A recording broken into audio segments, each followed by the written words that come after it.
Hello everyone. Welcome to the orientation program of Competency-Based Dynamic Curriculum for Research Methodology for First Year PG course.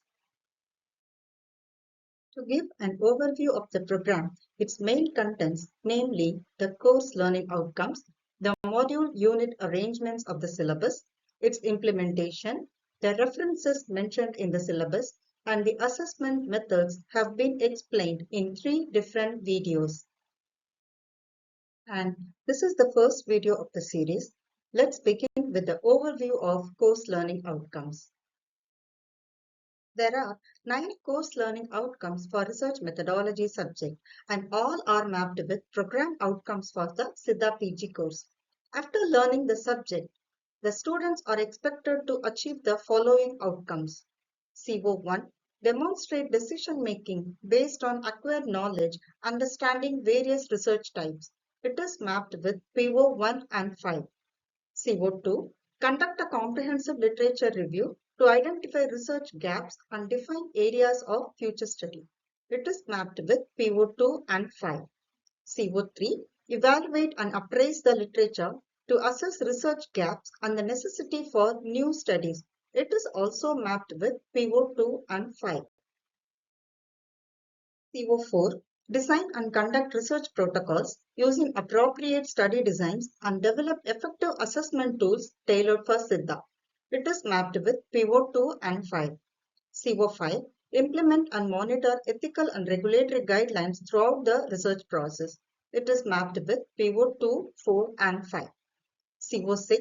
Prepare and disseminate research findings through presentations, publications in index journals, and other professional platforms adhering to publication ethics. It is mapped with PO2 and 5.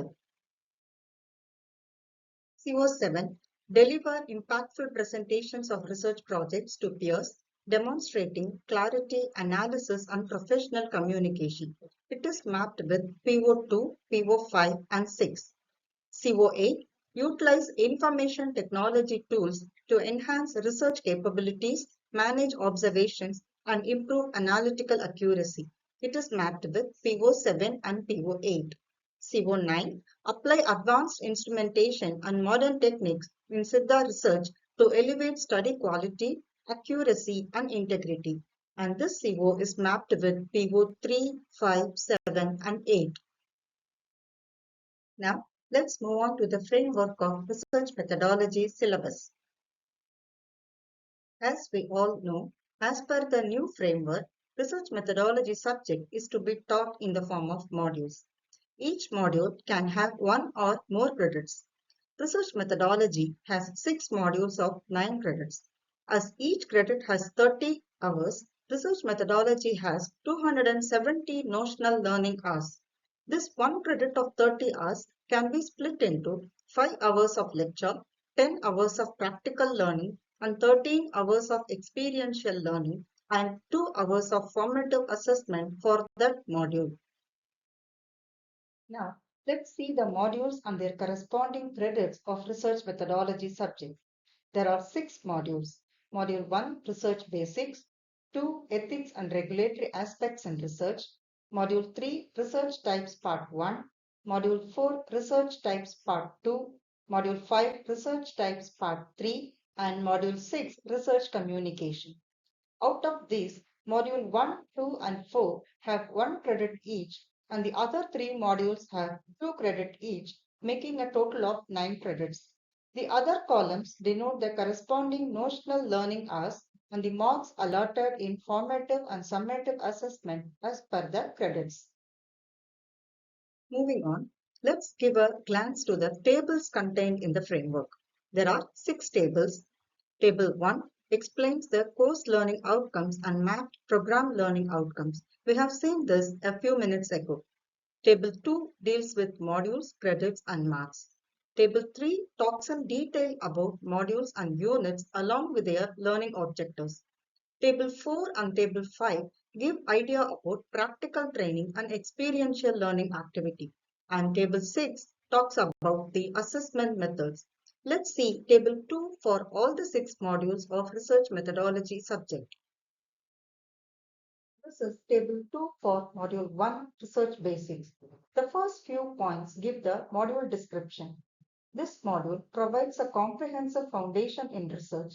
It emphasizes the significance of conducting literature reviews and guides the learners in identifying relevant research problems and developing clear, well-informed research questions and hypotheses.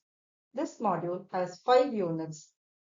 Module 1 Overview of Research Process and Evidence-Based Medicine. Unit 2 Research Methods in Siddha Medicine. Unit 3 Literature Search and Critical Appraisal of Literature. Unit 4 Identification of Research Problem. And Unit 5 Research Question and Hypothesis. This is Table 2 for Module 2, Ethics and Regulatory Aspects in Research. It covers essential ethics principles and guidelines crucial for conducting research in Siddha. It provides insights into the constitution and functioning of institutional ethics committees for human and animal studies. It highlights the National Pharmacovigilance Program for Siddha, and it explores scope and significance of intellectual property rights and patents. This module has 4 units. Unit 1 Basics of Ethics and Ethics Guidelines. Unit 2 Institutional Ethics Committees for Human and Animal Studies, their constitution and review process. Unit 3 National Pharmacovigilance Program for Siddha and Adverse Drug Reaction Reporting Methods. And Unit 4 Scope and Importance of IPR and Patents. Let's move on to Table 2 for Module 3 Research Types Part 1. This module offers a comprehensive understanding of various research types relevant to Siddha. It introduces the learners to both qualitative and quantitative research methodologies and emphasizes the importance of selecting appropriate research designs. It ensures a thorough understanding of different study frameworks. This module has 4 units. Unit 1 Different types of research. Unit 2 Qualitative research. Unit 3 Descriptive study designs. And Unit 4 Observational study designs. This is Table 2 for Module 4 Research Types Part 2. This module focuses on critical aspects of research accuracy and innovation in Siddha. It begins with an in-depth examination of bias in research. It explores the methodology of randomized controlled trials, and it introduces the learners to emerging and innovative study designs. This module has 3 units. Unit 1 Bias and Ways to Eliminate Bias. Unit 2 Randomized Controlled Trials.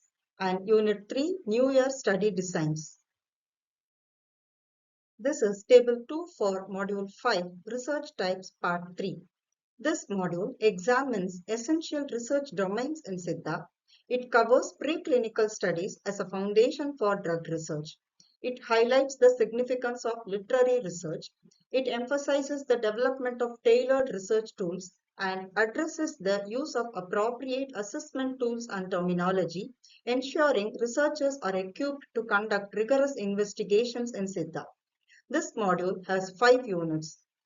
Unit 1 Preclinical Studies, Unit 2 Drug Research, Unit 3 Literary Research, Unit 4 Development of Tools, and Unit 5 Use of Appropriate Assessment Tools and Terminology. And lastly, this is Table 2 for Module 6 Research Communication. This module focuses on key elements of presenting research in Siddha. It covers writing research protocols or proposals or synopses along with the structure of dissertations. It explores the types and formats of journal articles and gain insights into conducting systematic reviews and meta-analysis. This module has 8 units. Unit 1 Research Protocol or Proposal or Synopsis Writing. Unit 2 Dissertation Contents and Structure. Unit 3 Types and Structure of Journal Articles. Unit 4 Systematic Review and Meta-Analysis. Unit 5 Publication Guidelines. Unit 6 Referencing. Unit 7 Scientometrics. And Unit 8 Publication Ethics. Now, let's look into the Table 3, which gives a detailed description of learning objectives of modules and units. This is the view of Table 3. The module learning objectives are given first, followed by the unit heading and the corresponding references. In column 3C, the individual unit learning objectives are given. Column 3D denotes the notional learning hours. 3E gives idea about whether the class is lecture, practical or experiential. 3F denotes the domain where the classes belong to. 3G gives idea about the level of learning. And finally, column 3H suggests few teaching learning methods. Here, Module 1 is taken as an example to explain Table 3. Module 1 name is Research Basics. Its learning objectives are as follows. That is, at the end of the module, the student should be able to describe the importance of evidence-based medicine, its levels and the research process, conduct literature review and critical appraisal of articles, identify a research problem, and frame research question, hypothesis, and objectives. These are the units of Module 1 and the Unit 1 overview of research process and the evidence-based medicine is taken as example to describe the unit in detail. At first, the reference numbers are mentioned.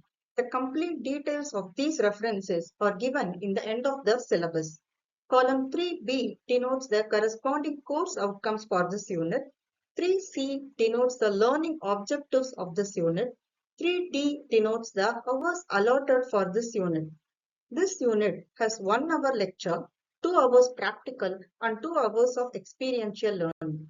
The activity details of practical and experiential learning are described with a table given below. Practical activity details are given for all units at the end of the respective modules. It suggests how the activity can be carried out. Similarly, the experiential activity details table tells how they can be carried out.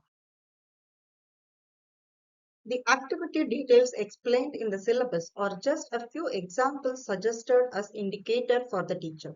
However, the teacher may present any other example or scenario he or she thinks suitable for the activity.